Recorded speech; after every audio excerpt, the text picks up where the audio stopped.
Graça e paz a todos e todas.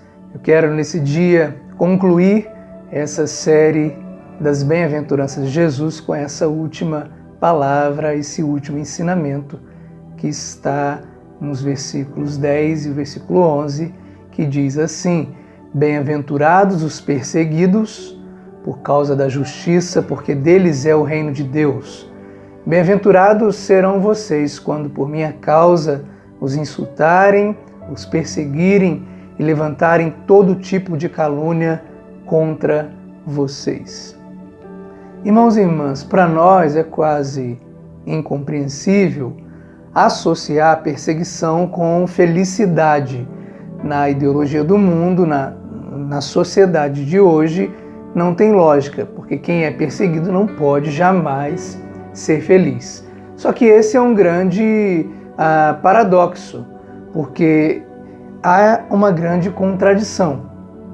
Principalmente na Bíblia, Jesus termina as bem-aventuranças dizendo-nos que o mais elevado grau de felicidade está ligado à perseguição. Então eu acredito que a expressão mais importante para a gente se atentar nessa última palavra dessa série é essa expressão, perseguidos por causa da justiça. Eu não sei se vocês se recordam, mas já foi trabalhado aqui por nós já estudamos o significado da palavra justiça.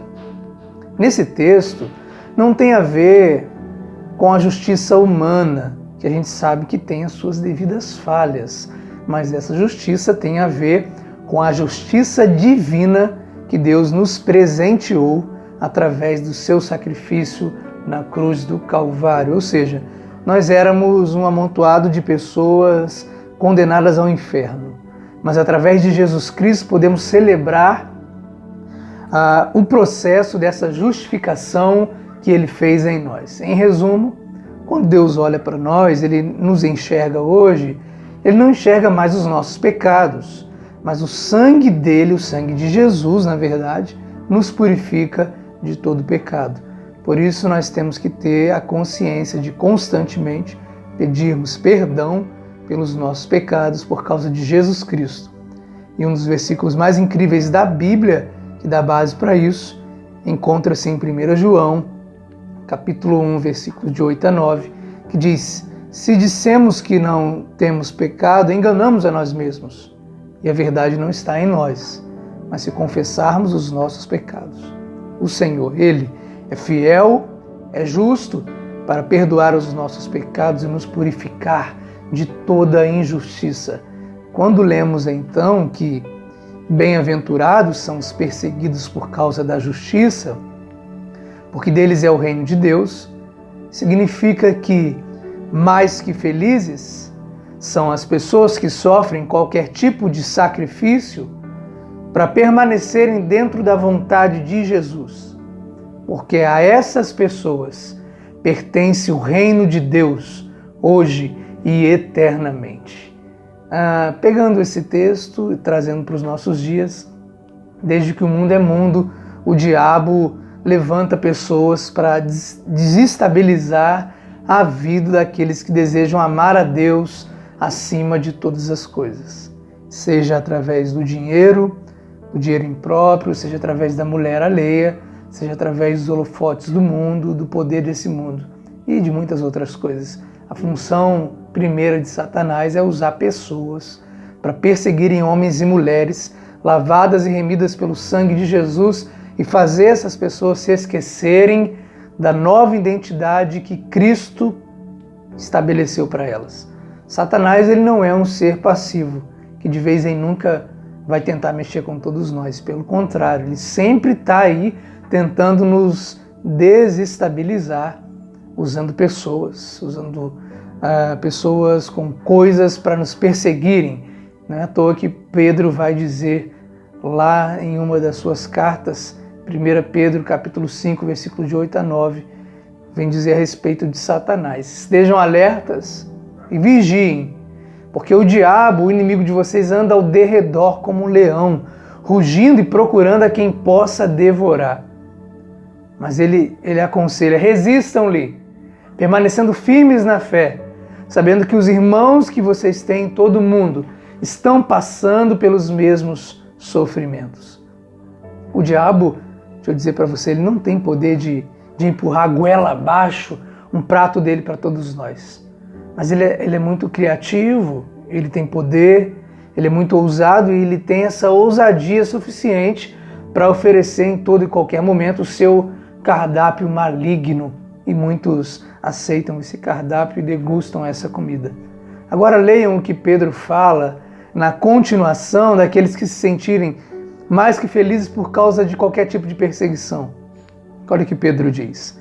O Deus de toda graça, que os chamou para a sua glória eterna em Cristo Jesus, depois de terem sofrido durante um pouco de tempo, os restaurará, os confirmará, lhes dará forças e os porá sobre firmes alicerces. Ao Senhor seja o poder para todos sempre. Amém. A igreja primitiva foi essa igreja implacavelmente perseguida. E ao longo dos séculos, a igreja do Senhor tem sofrido perseguição. A perseguição nunca acabou com a igreja, pelo contrário, só fez a igreja crescer. Os crentes foram perseguidos em todos os lugares, em todos os tempos.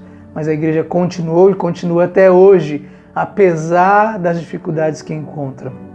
Naquela época era pior, alguns crentes eram jogados aos leões, outros eram queimados na fogueira. Os crentes eram juntados e passavam nos corpos resinas e depois incendiavam os crentes vivos para iluminar os jardins de Roma. Olha que loucura!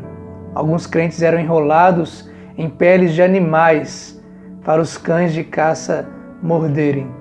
Os discípulos de Jesus, André, irmão de Pedro, foi amarrado na cruz para ter morte lenta. Pedro ficou preso 9 meses e depois foi crucificado de cabeça para baixo na cruz. Paulo foi decapitado, arrancaram a sua cabeça, Nero fez isso. Tiago foi morto ao fio da espada. Mateus, Bartolomeu e Tomé foram martirizados.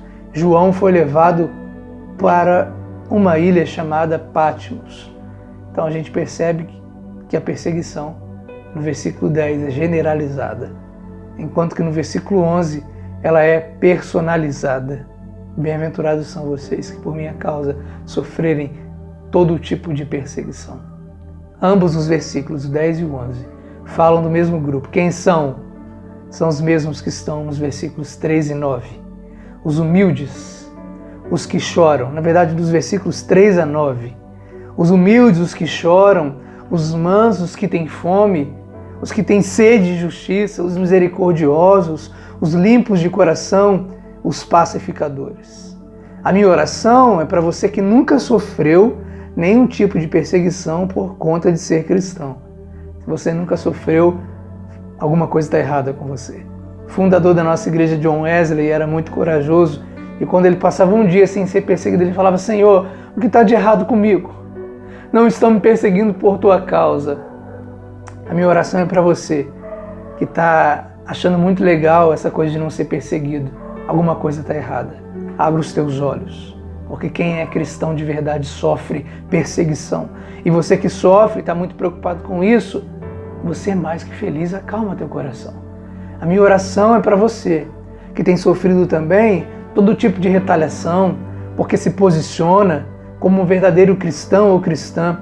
A gente sofre por nossos pecados, a gente sofre por nossa luxúria, por nossos prazeres, por nossos bens materiais.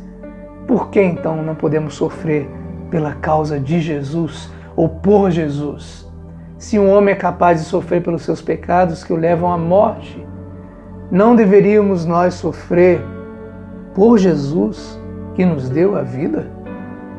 Que Deus nos dê a cada dia uma fé forte, resiliente, e que as perseguições que temos sofrido nessa vida não venham ser um peso, mas uma fonte de satisfação.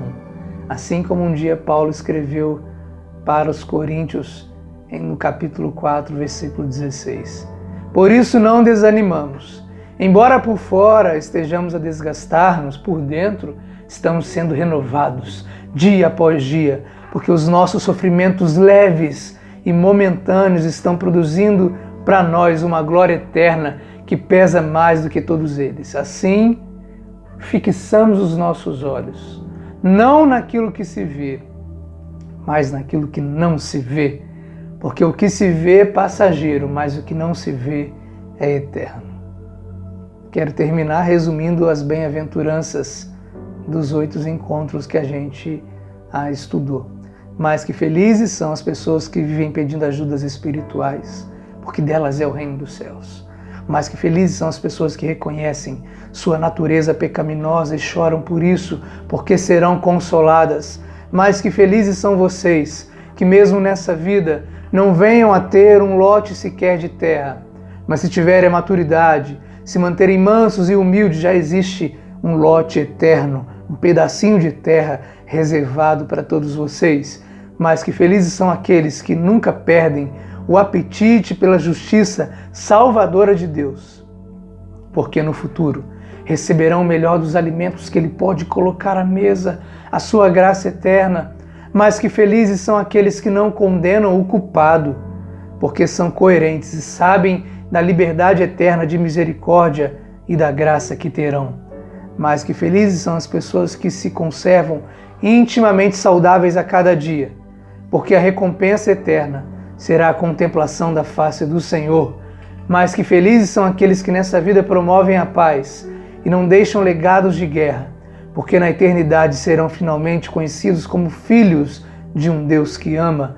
Mas que felizes são aqueles que estão dispostos a sofrerem qualquer tipo de retaliação por serem cristãos, porque já entenderam que Cristo é e sempre será o Rei de suas vidas. Eu quero terminar dizendo que Deus abençoe você, que você estude e releia essas bem-aventuranças, assista os vídeos novamente e seja mais que feliz em tudo na tua vida, em nome de Jesus. Eu quero orar por você, eu quero abençoar você mais uma vez nesses estudos para a honra e glória do Senhor. Senhor, quero te agradecer pela vida dos meus irmãos e irmãs, que o Senhor continue os abençoando, continue os fortalecendo, que nesse tempo de crise, de pandemia, tua força esteja sobre eles, tua presença, tua graça renove a cada dia as famílias, as pessoas, e que possamos ler a Tua Palavra, absorvermos a Tua Palavra, colocarmos em prática a Tua Palavra, para que sejamos dia após dia mais que felizes, pessoas melhores, cada dia, cada vez mais, em nome de Jesus. Amém. Que Deus te abençoe.